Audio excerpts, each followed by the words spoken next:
Prime Minister Modi is reaching LNJP Hospital. Rather, in fact, he may have reached the LNJP Hospital right now to meet those who were injured in the blast that took place outside the Red Fort.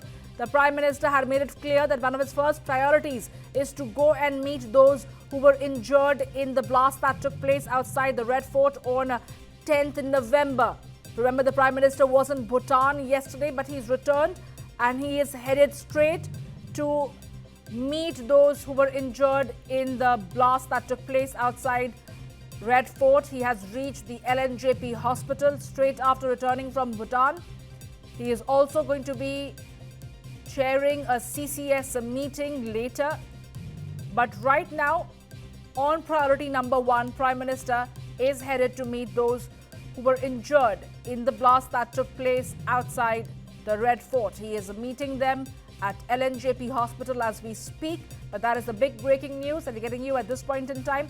Remember, earlier the Home Minister Amit Shah and the Delhi Chief Minister Rekha Gupta had also visited LNJP Hospital to meet those injured, those who were still battling for their lives. But clearly, the entire system over here is standing in unison with those who were victims of the blast that took place outside the Red Fort.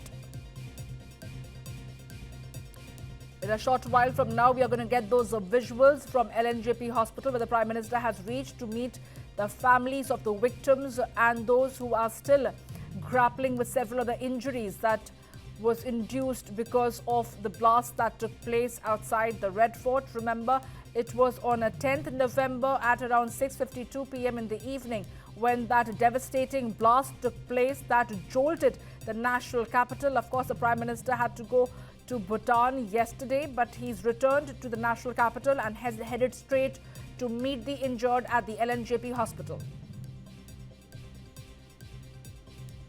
He is also scheduled to meet the senior ministers and the top officers from various agencies who are right now carrying out the investigation in a coordinated manner. My colleague Brijesh Pandey is joining me right now to get us more details.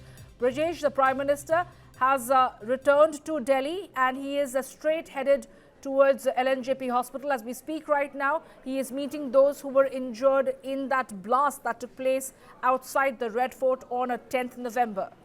Well, absolutely. We have been given to understand that, the schedule of the Prime Minister was changed ever since this blast took place. And that is the reason why straight away after returning from Bhutan, Prime Minister has gone to LNJP Hospital, where he'll be meeting all the injured victims of the blast which took place on 10th.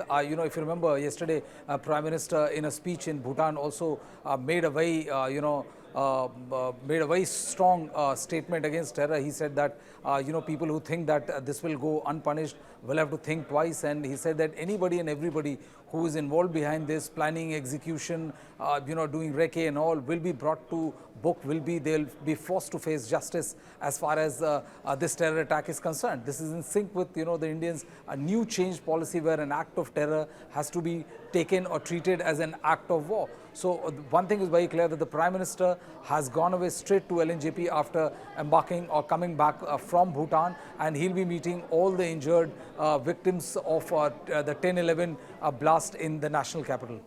Samya? Absolutely, Brijesh. But we are also given to understand that Prime Minister is also scheduled to hold a CCS meeting to take stock of the situation on the ground to see how far the investigation progresses. Take us through the details about that as well. Where does the investigation stand right now? Well, I think, the Prime Minister is likely to take this meeting of Cabinet Committee on Security at 5:30. And what we have been given to understand is that in this particular meeting, the Prime Minister will be brought up to date about the kind of various multi-agency and, several state police forces investigation which is going on right now as we speak. There are several crackdowns which are taking place in the state of Jammu and Kashmir. We are also in Jammu and Kashmir, in Uttar Pradesh, and we are also seeing a similar kind of crackdown in Haryana and various various other parts, and the police as well as intelligence agencies are piecing together the entire timeline of this particular event, since when they have been planning. It has emerged that the Shaheen, Lady Dr. Shaheen, who was instrumental in peddling approximately 2,500 kg of explosive, has been doing it for over a period of 2 years. So how long this planning was going on, what was the end game as far as storing that kind of high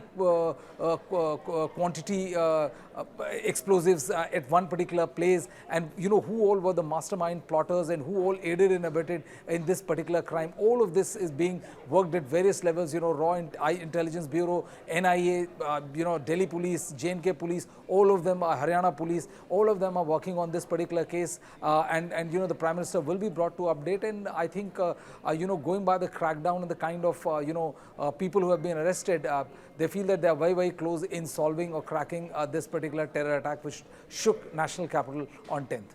Samya? Absolutely, Rajesh. There are reports that have surfaced that says that it wasn't really an intentional blast that took place. It was a case where it happened accidentally. What do you have to say about that? Because this has been a difficult year for India. Earlier, it was a Pahalgam attack that took place, and now we are talking about the blast that took place outside Red Fort. How does the government look at these cases, and is there a need for government to I beg your pardon, to rethink and recalibrate their approach towards terror modules?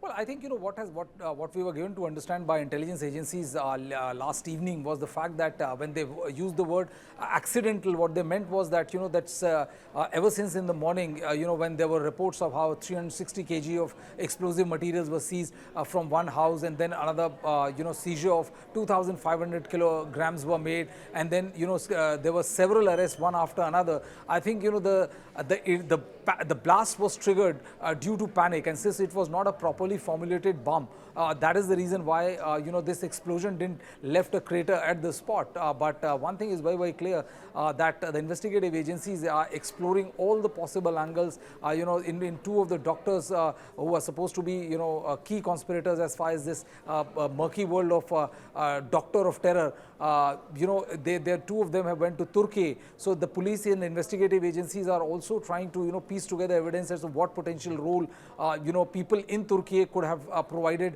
or who all were there in Turkey who provided assistance or logistical support to these two individuals. What was the reason behind this meeting? And the role of Al-Falah University has also come under a lot of scanner. Today we saw Haryana police visiting the university, and immediately after that, once their investigation or interrogation was over, we saw Delhi Police Special Cell reaching the Al-Falah University. So they're not taking any kind of chance, and I think once the entire sequence of event is established as to who is the mastermind behind this particularly dastardly terror attack, which saw 13 people being killed, I think the government would be in a much better position to confront whether it is a Pakistan-based terror module which was the mastermind of this, or whether it was done via a Bangladesh route, on what role Turkey has as far as this particular blast is concerned. I think in next 48 hours, we'll be in a much better position as far as this investigation is concerned. Samya? Absolutely, Rajesh. But what do you have to say about Dr. Shaheen's involvement in all of this?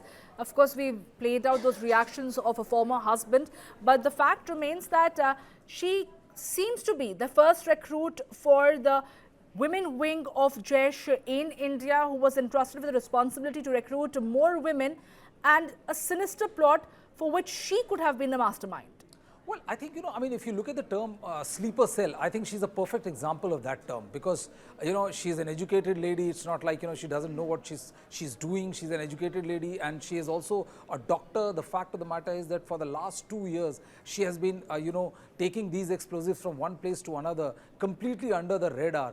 I think, investigative agencies would also be looking at the fact that how she was able to operate for such a long time without getting undetected, because that would also be a source of concern as far as intelligence agencies are concerned. The fact that she has been tasked with leading the women wing or forming the women wing of Jaish-e-Mohammed in India clearly, points to the fact that she was not a very low-rung terror individual in the hierarchy of terror module. I think she was very well placed as far as the kind of activity she has been doing. The fact that she was shipping approximately, 2,500 kg of explosive substance, taking it from one spot to another in small quantities, so as not to, raise any kind of doubt or suspicion whatsoever. So she is an extremely important link as far as this entire blast is concerned. Absolutely, Brijesh. Thank you for getting us all those details and putting things into perspective. As we speak right now, the Prime Minister is in LNJP meeting those who got injured in the blast that took place outside Red Fort.